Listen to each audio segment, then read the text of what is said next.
Good morning, everyone.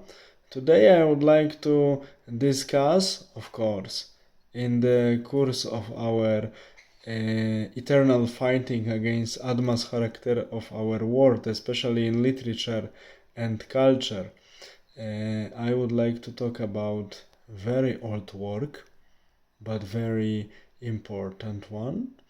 This work actually was created in the first half of the 4th century before Christ by the Greek politician, soldier, writer, and also political thinker, the supporter of monarchy as a form of government, Mr. Xenophon, who was originally from Athens, which is which can be surprising for some people that he was very strongly monarchist, because those days Athens were regarded as a democratic state. Of course, democratic in terms of the ancient definition that the full laws, political laws, were possessed only by not so numerous group of people called citizens, but they were regarded as equal one to another, at least according to the law and in theory. But as we know, in all systems, also and especially in democracy, the value that differentiates people, their power and influences, is money. And Mr. Xenophon was one of the pupils of Socrates, and he also didn't like the way how his master ended up. He also wrote several works dedicated to his beloved master Socrates, but not only.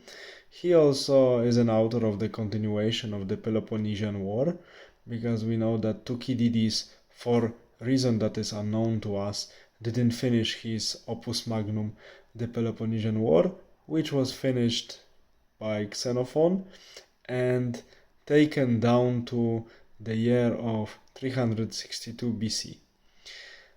Which is actually quite good, because it was, luckily for us, very luckily for us, preserved till that day. Complete content of these two works, of Thucydides and Xenophon. That's why we can track in a very detailed way the history of this period of ancient world, especially Greek world. But also another work of Xenophon was preserved till our times, and its title is Anabasis, or the another working title that also is associated with this book is Expedition of Cyrus. Cyrus, it means here Cyrus the Younger, who was actually fighting against his brother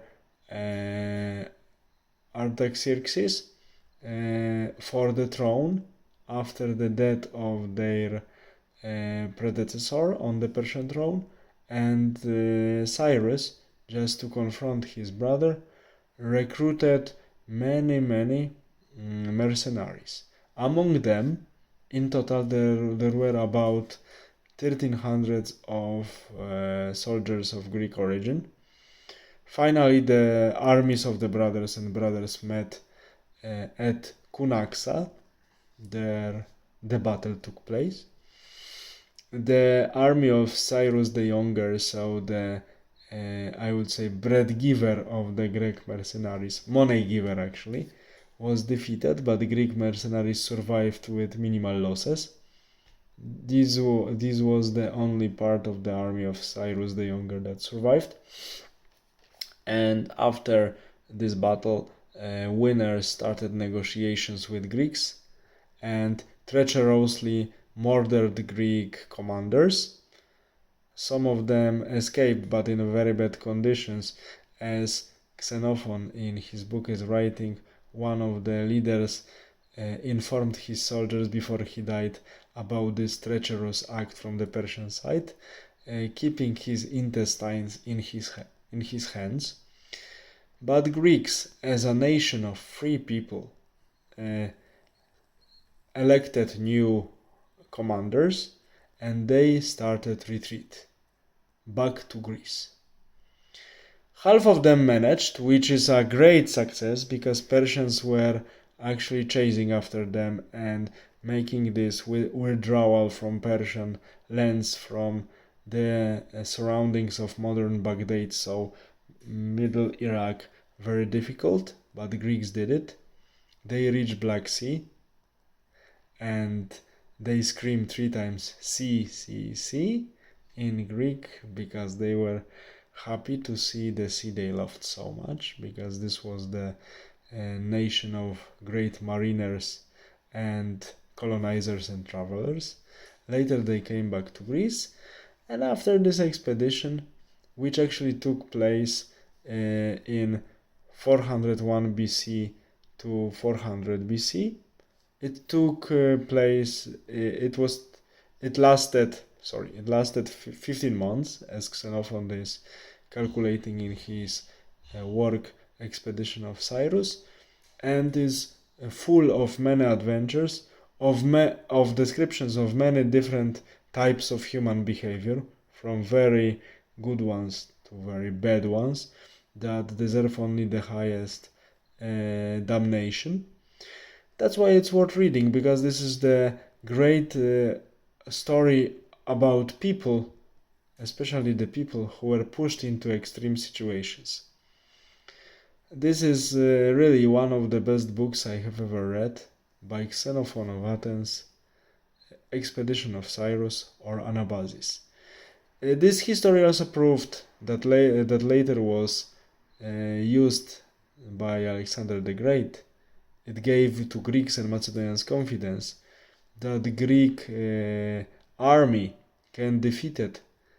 People were thinking those days invincible Persians on their own land, in the conditions to which Persians were supposed to be the most used to fight and win with everybody. History showed that it was not true, and Persian army was about 70 years later really defeated in a very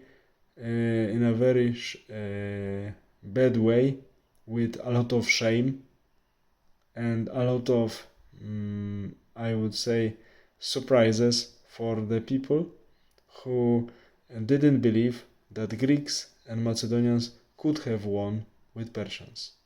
As history showed, they won in a very beautiful style. All the best, and I really encourage my listeners to read historical sources. There are many very good translations of this book in many languages. Take care and good night.